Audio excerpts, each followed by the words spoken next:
Why people are taking so long?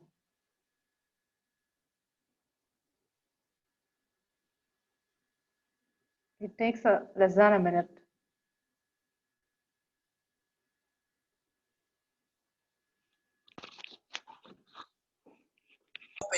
ये क्या है, ये बैकएंड है और सन्नाटा भाई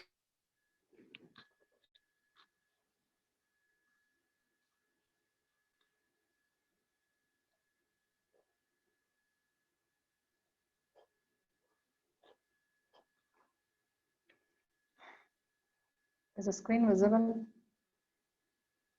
Yes, ma'am. Yes, ma'am. Fine. 77 only participated so far. Okay, so why many people have chosen what is the size of the integer data type in Python? So did I tell you 32, 64, 128 bits? No, ma'am. Depends on the memory answer.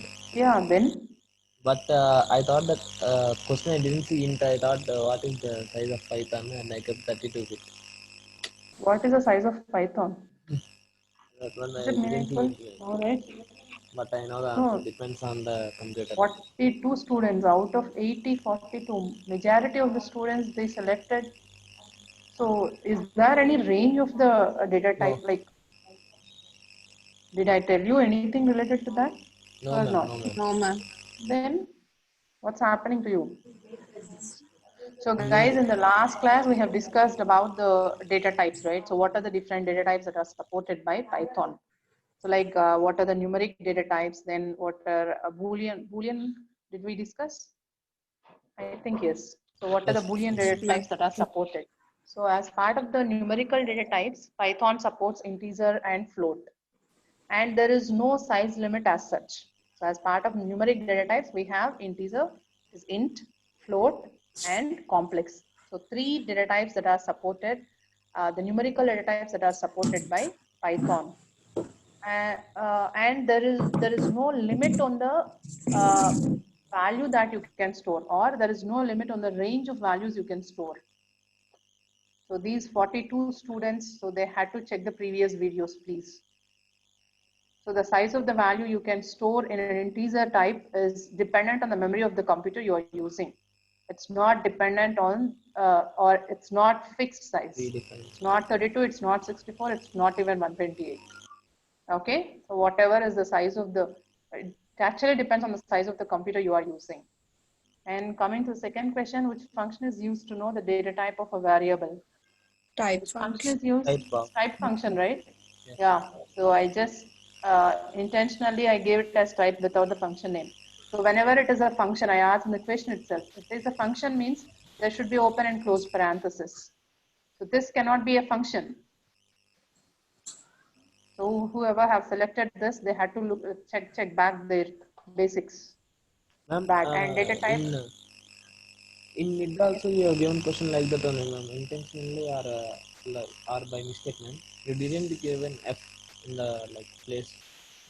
Point Open close parenthesis. No, ma'am. That question, ma'am, x equals to 348.453. We have to print. Yeah, of course, intentionally.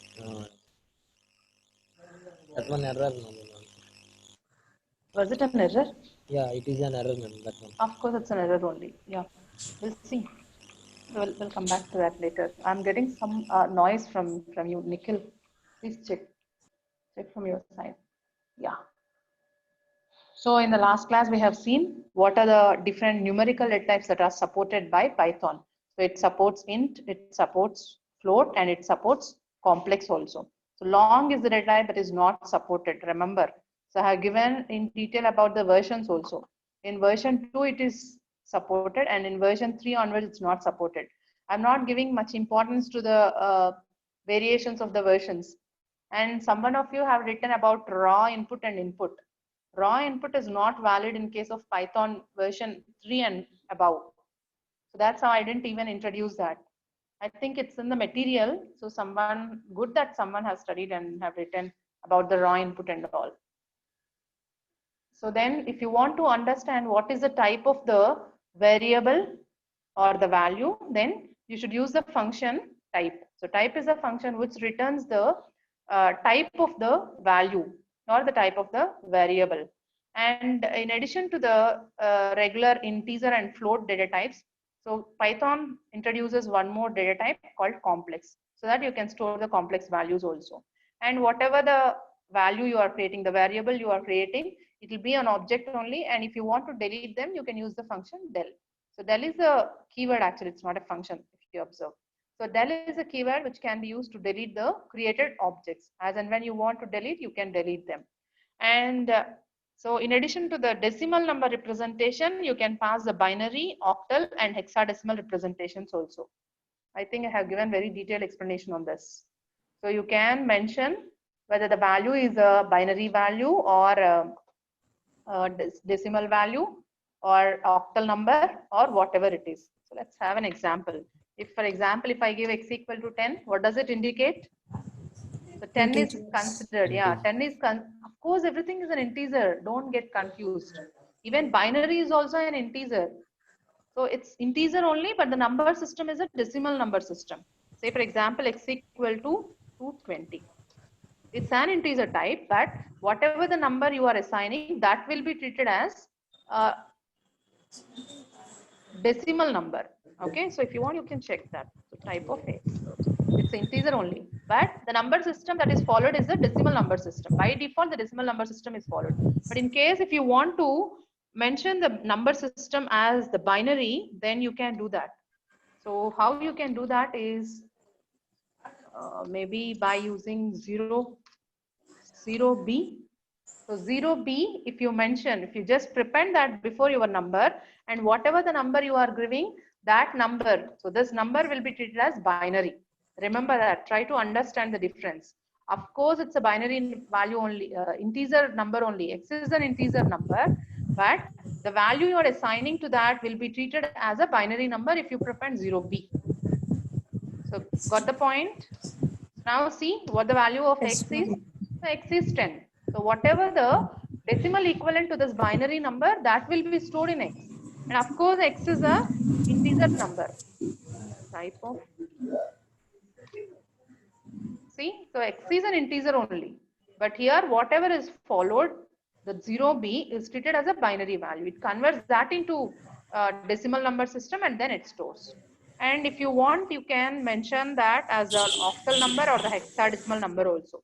So if you want it as an octal number, you just prepend that with 0 O. O stands for octal. And what are the octal numbers that are valid? Maybe 2, 3, 4. It's valid, right?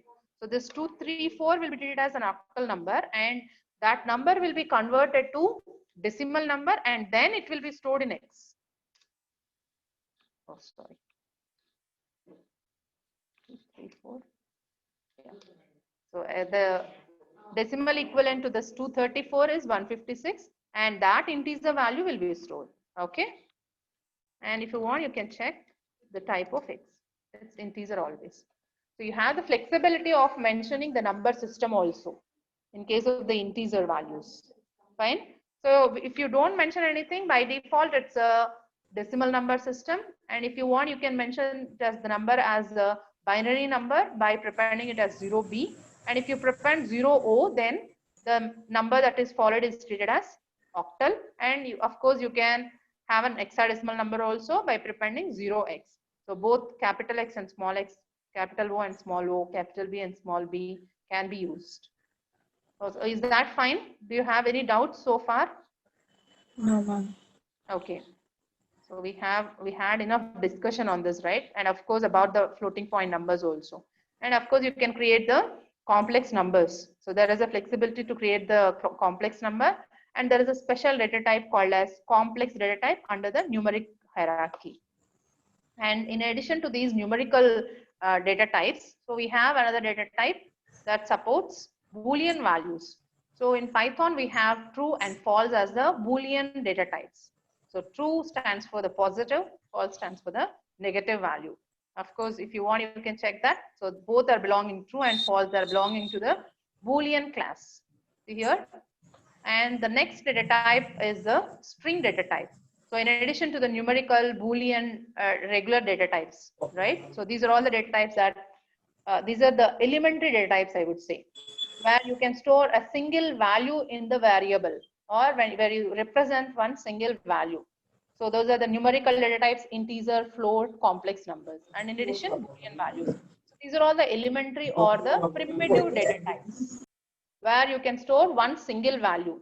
In addition to that, so Python also supports storing collection of values or the sequence of values.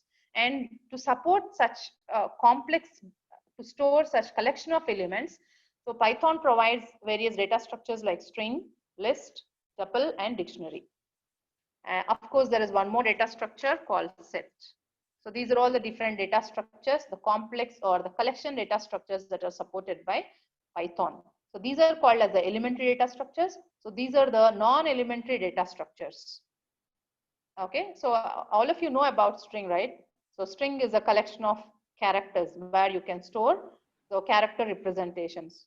So in today's class, we'll see much about the string data type. If possible, we'll start the discussion with list. So let's see what the string is. So string is a sequence of characters, and of course you can use, already we discussed this, right? So you can use either single quotes or double quotes to represent or to store strings. And of course you can have multi-line strings where a string can be represented in multiple lines. So if you have a string which is very lengthy, then you can use the triple quotes also. So both triple single quotes, triple double quotes, anything can be used. And in addition to that, we have a new operator called as slicing operator, and we'll discuss this slicing operator in detail about this today. And strings are, the important property of strings are immutable. In Python, strings are immutable. So immutable means once you create, they cannot be changed. That's what the immutable data structures are. Of course, in Java also strings are immutable, right? How many of you remember? So Java strings are mutable or immutable? Immutable. Immutable means what? So once you store the value, you cannot update them. So that's what the immutable means. So in Python also, string data types are immutable. That is, once you create, you cannot update that string. So that's how strings are immutable. And when you place R value before the string, so you can represent the raw value. I'll just show you that. So how to do that. Let's create one string, S1. S1 equal to Vignan. See how I'm creating. So please try to understand the details of it. So S1 equal to Vignan. So is a screen visible? Yes, ma'am. The shell? Python shell is visible to all of you? Yes, ma'am. Yeah. Good.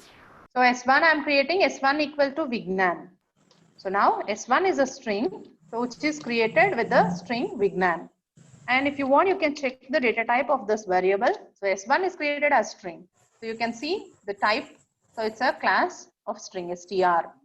Okay. And here, if you observe, I have used double quotes. So you can very well use single quotes also. There will not be any change at all. So even if it is multiple characters or single character, so alternatively you can use. Remember, there is nothing like character in Python. Okay. So all of you please listen. So that simple thing itself, most of you got confused and you answered wrongly. So try to listen to this.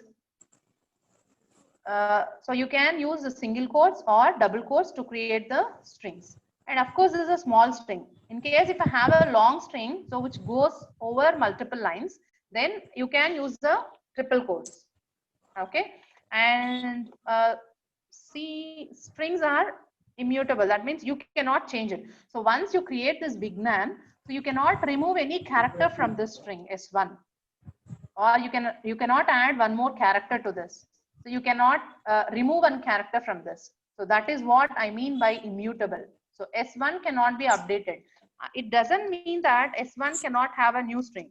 So I'm changing that to, so Vignan, I'm completely overwriting S1 with CSE. That is for, oh, sorry. I think the case is changed. So see, so S1 here is updated with CSE, but the first version is having Vignan. So is it valid or not? So because strings are immutable, it doesn't mean that you cannot override the variable name. So now S1 contains CSE, so it doesn't contain Vignan. So Vignan is no more now. right? It's replaced by CSC. What I mean by immutability is, so here you cannot remove a character from the string S1. So, or whatever the value here, S1 contains CSC, right?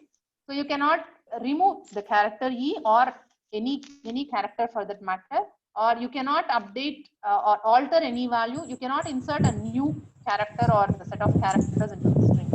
So that's how strings are immutable in Python. Got the point? Any doubts on this? Strings are immutable. Of course, you can overwrite the entire variable with a new value. But at any one point of time, the string contains only one set of characters. So here it has Vignan, but now it contains CSC, right? But I cannot change its value. I cannot do any operation like, so remove a character or change a character, alter a character. That cannot be done on the strings.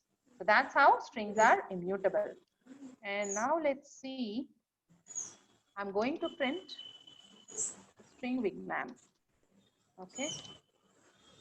So, and now I will change it to, of course, you can have the escape sequences or whatever you've studied in your C, C++, Java, they are all valid in Python also. So what is the /n indicates?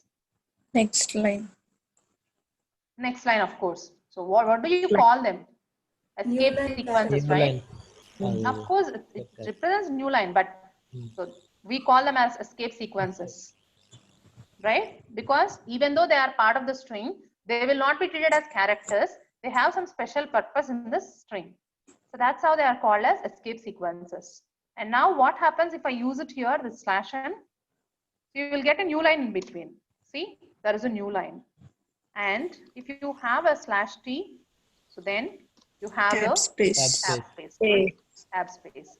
But I can override them. Actually, if I place R, if you observe, no, so whatever is there in this double quotes, so in a raw format, that will be displayed. See? So that is what the meaning of the last sentence. Placing R before the string will yield its raw value. Okay, does it make sense? Yes. So even /n also. So if I replace that, I get. So the raw value means whatever is enclosed, even the escape sequences or whatever the characters you pass, even if you pass an equation or whatever it is, so it will be treated as a raw string only. So the operations will not be performed. The escape sequences will not execute. Okay. So that's how you can place R, prepend R before the string so that it will be treated as a raw string. Fine. Then what else? Yeah, the slicing operator, I'll come back to that a little later. One more thing I wanted to tell you. Yeah. So now, Vignan University,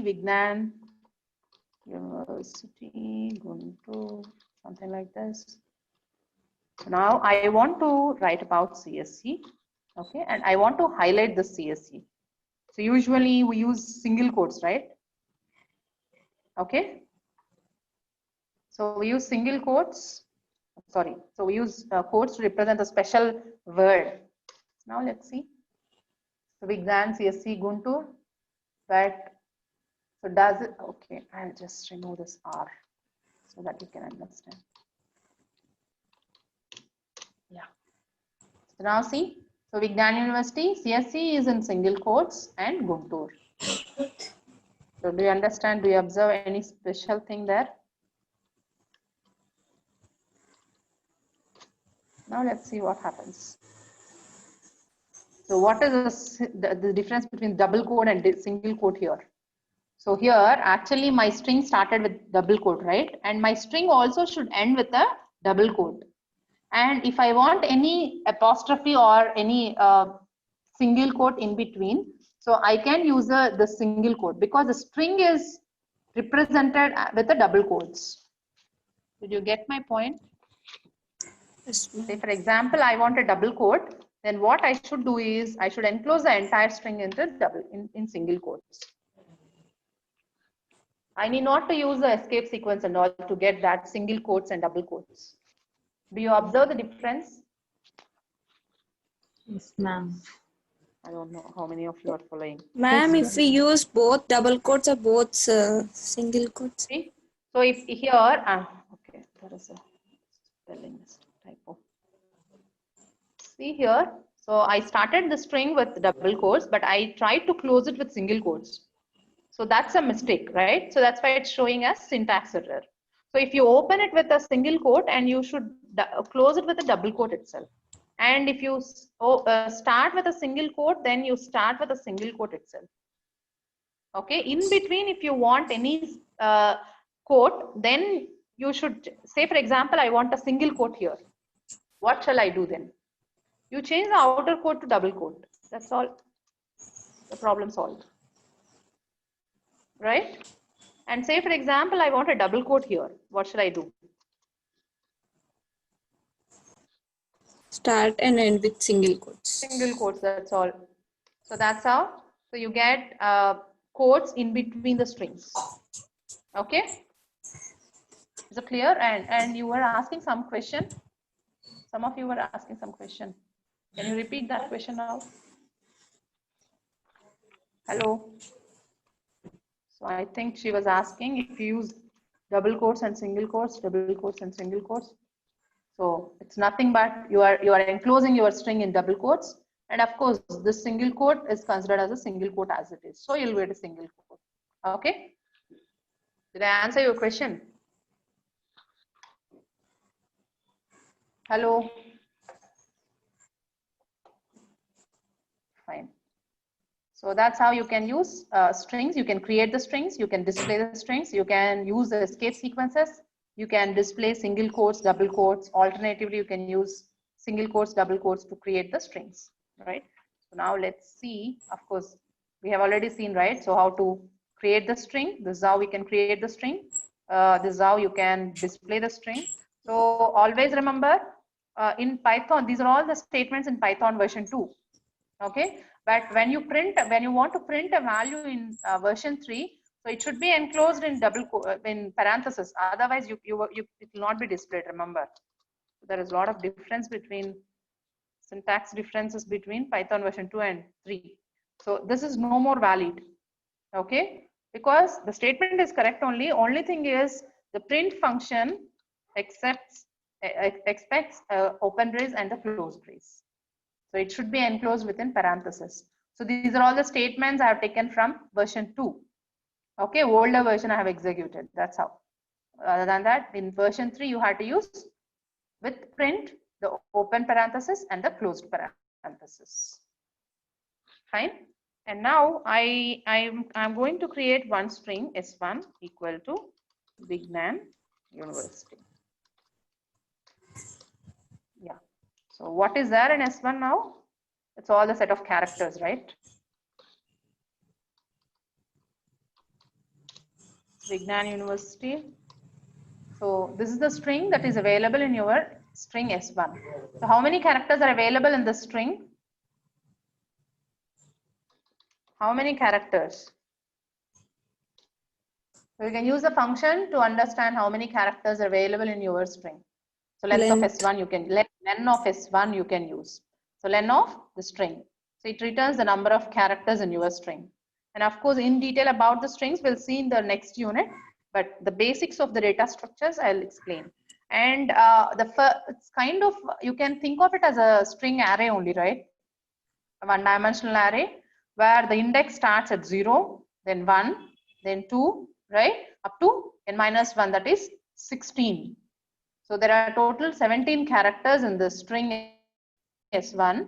So the first character is at the index 0. And the second character is at index 1. And so on and so forth. The last character is at which index? 16. 16. That is n-1, right? Very good. I want to access the first character. How do I do that? S1 of S1 of 0. That's all.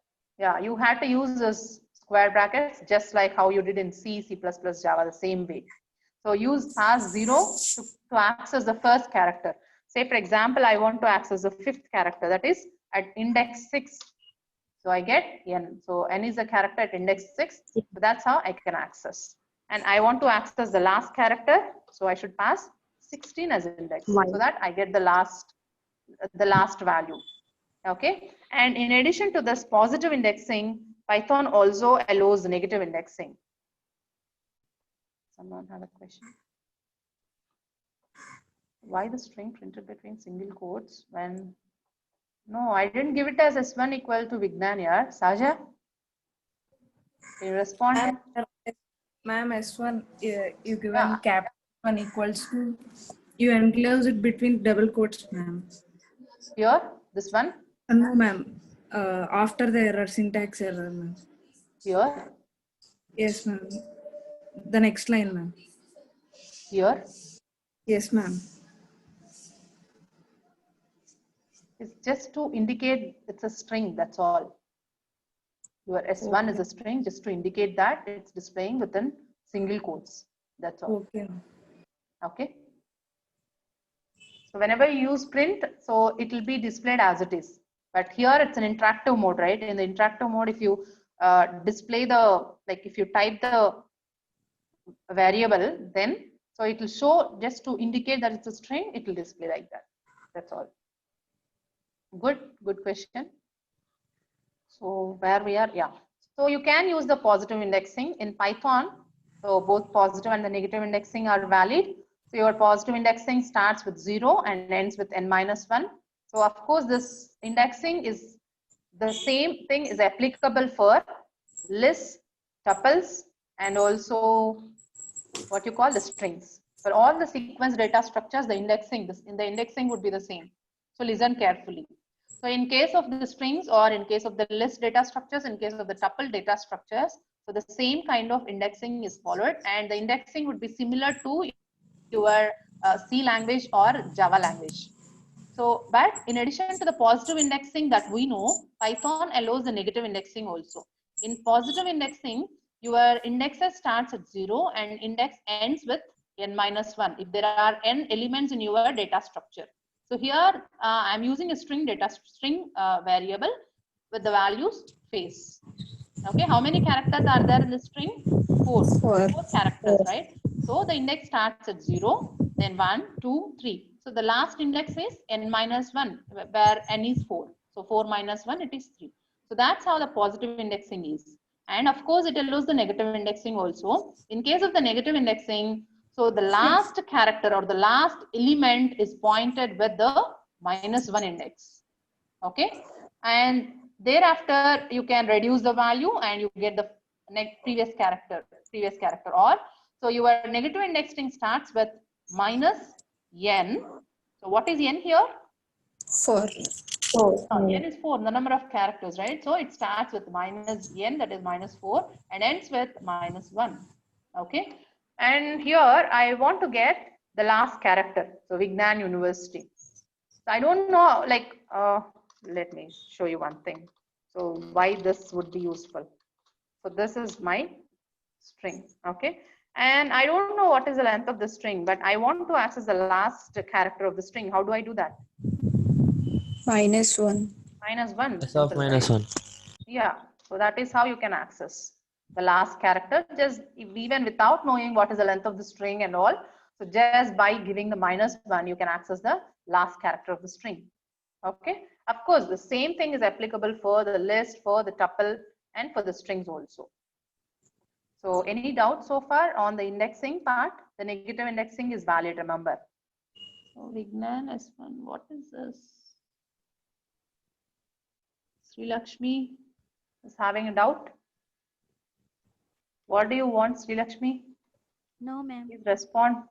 So you typed something here. No problem. Ask. I checked it, ma'am. Okay, good. Okay. So good that at least few people are interactive.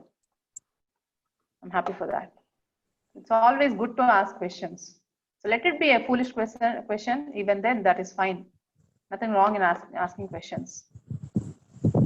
So yeah. Now let me see how do I access the first character using the negative indexing? -17, ma'am. Minus 17.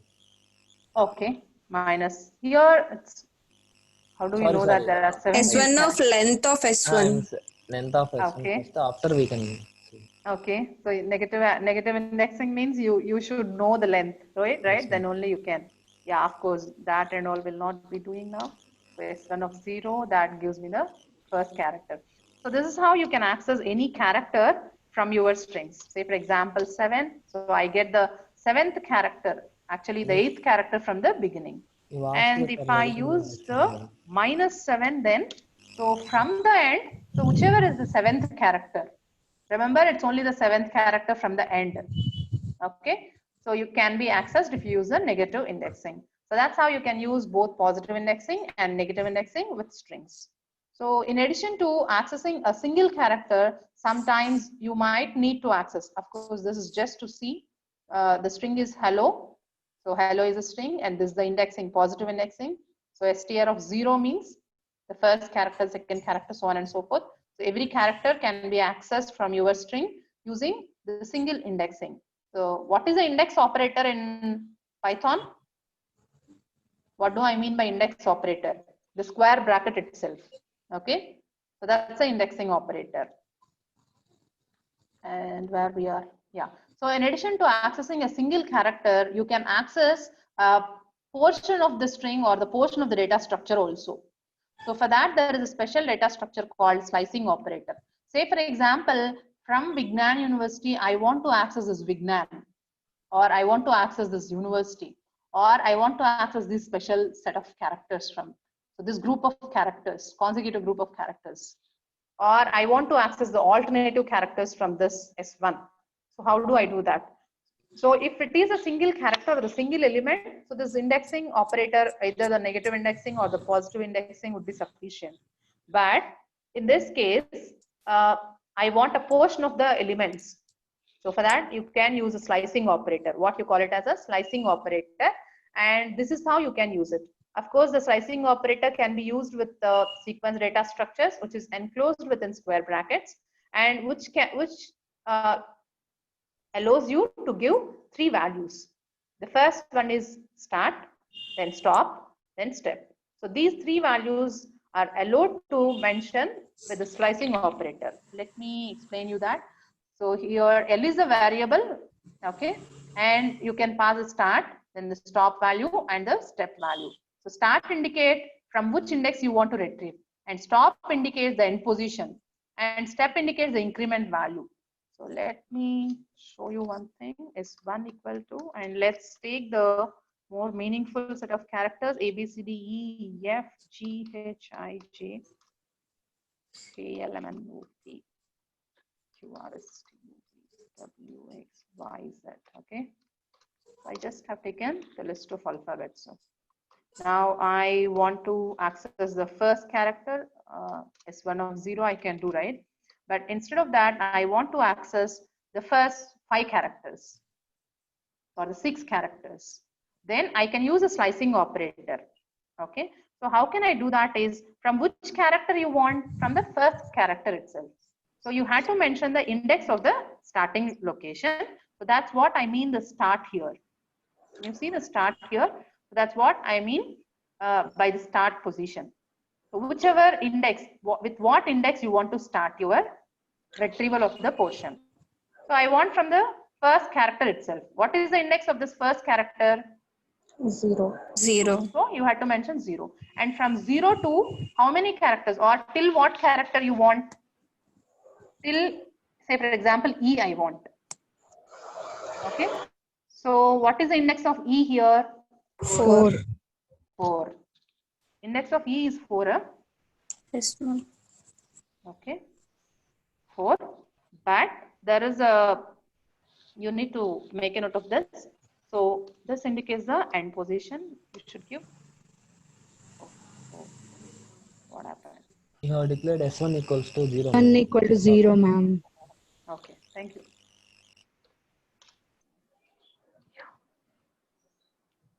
See? So A, B, C, D, E. So this is how you can use it. This colon itself indicates a slicing operator when you enclose that within the square brackets. So this is called as a slicing operator. This is used to retrieve a portion or the set of elements, sequence of elements from the data structures, basically from strings, tuples, or list, you can retrieve portion of consecutive elements. Okay. And here the 0 indicates from the 0th index, you want to retrieve the elements. So 0th index means it's A, right? From A till the 5th index. So where is the 5th index? 5th index -1, always remember. So that's how I have mentioned here. So this slicing operator returns the elements indexed from the start position to the stop -1. So here, what is my stop value? 5, right? So till the index 5 - 1, that is till E, it returns the values. So that's how it is returning. So is it clear so far? It is very, very important to understand, because in the entire lecture, coming lectures will be using the slicing operator. Even for the list, for the tuple, for most of the data structures will be using. Is it fine? Of course, here I'm not using the step value. Remember, I'm using only start and stop. Okay, I'll come back to the step operator a little later. Ma'am, Any can we doubts so give far? negative Yes. indexes, ma'am? Of course you can give. I'll show you that. I'll show you that. Any other doubts? Yeah. So it need not to be 0. So you can say, for example, I want to access values from GHI. Can you tell me how do I do that? I want to retrieve GHI from here. 7. What is the index of 7 that? to 10, ma'am. So, yeah, E is 4 Six. by 6, right? G is only 6. Is it not? 6, ma'am. 0, 1, 2, 3, 4, 5, 5, 6. 6, ma'am. Oh, it is 6. 6 to 9. 6. Then 6 to 9. 9. GH. 9. So it is 9. Yeah. See, so you are getting GH and I. Fine. So that's how you can access specific portion from your data structure, list of elements, and how this step value can be used. So when I use this 0:5, what are you getting? You are getting from the first character till the 5th character. So these values you are getting. Because the step value by default it is 1. So that's how you are getting every element in this portion. So from 0th index to 5th index, you are getting every element because the step value is by default 1. So let's place the step value as 1 and see. Are you getting the same or not? Does it make sense now? Yes, ma'am. Yeah, you are getting the same value because the step, even if you ignore the step value, because its default value is 1, so you are getting the same values. And now let's change the step value and see. So 0:5, I'm changing it to 2. So what do I mean by this step value? So from the Increment. start index till the end index -1, you are retrieving that portion, and in that portion, do you want every element or every alternative element? Or so from the start index, where is the next character? If I increase the index by 1, I should get the next index. That's what the step value indicates. Fine? Yes, ma'am. Fine. Yeah, here it is 1, so that's why. So 0 plus 1 is 1. So whatever the value is at index 1, I'm getting that. So then again, increase by 1 because your step value is 1 and get that value. And now I change the step value to 2. Let's see. What do you expect? ACE. Yeah, good. AC. E. Good, very good. Very good. So now shall we see 0:5, 3? Now, A, can you D, guess? C. A. D. So 0 to 5 means this portion, right? Yes. So first character anyhow it will be returned, and then the second character with the step value 3. So 0 plus 3 is 4. That is D will be returned. So D. Fine. -1 again, ma'am. Reverse. We'll see that. We'll see that. I'll come back to that. First, let me explain this. Yeah. So now I can even ignore the start value and see now. I can even ignore the start value. That is also valid because if I ignore the start value, so your start value is considered as 0. Your starting index is by default 0. Got it? Next weekly, I'll be asking questions on all these things for sure. Is it clear? Now, ma'am. of course, I can ignore the stop value also. See what's happening From the fifth when yeah, index. from fifth index till the last index, right? So till the last index. When you ignore the stop value, that indicates it's still the last value, end value. So if I ignore the first index, that indicates you are from the beginning. From the first character, first index onwards, you retrieve the value. That's what the meaning of it. Yeah, now, so your interesting portion, -1, okay. So -1, 2. Yeah, now you tell me what makes sense. So only start and stop will give. So from the negative value to where you want to give. Negative to negative means -1 indicates the last last number. element. Of course, yes. How You can tell we me. give the stop? Yeah, that's what you tell We me can that. give ma'am -17. Only minus this only we should give ma'am. -1, -17. Okay. Nothing. Nothing is there, right? Then Nothing. that's why. That's what you just think and then tell me. Which is the meaningful value for the negative values? You just tell me that. Step And value you- minus minus step value step value. -1. In this Value range, -1 nothing is reverse there. So వస్తుంది. how do I give the step value? This itself is meaningless, right? There's no Start with- value in the range. Ma'am, if you want Start with. Ma'am, -1. My ma'am, we step can value start will with Okay. Yeah, that makes sense. Step value as negative value. Good. So minus, maybe we'll start with -5. Okay. And -1 is the step value. See. So -1 indicates, this is the start index and this is the end index, and the step value is -1. So when I give the step value as 0 here, so it doesn't make any sense. I'll give you the same. Ma'am, we have another class at 2:30, ma'am. Then leave. What should I do? Okay, then leave. Ma'am, that reverse of string is same ma'am. Yeah, reverse of string. Colon Okay. -1. Yeah, of course. That's all. All Simple. So even if you want, every alternate character, you can get this way. So only the step value I'm mentioning, start and stop, everything I left, but only the incrementation I gave, right? So that's how you can use a slicing operator. Maybe more interesting things we'll see in next class. Fine? ma'am. Yeah, so far if you have any doubts, you can raise. Otherwise, I stop at this point. No doubt.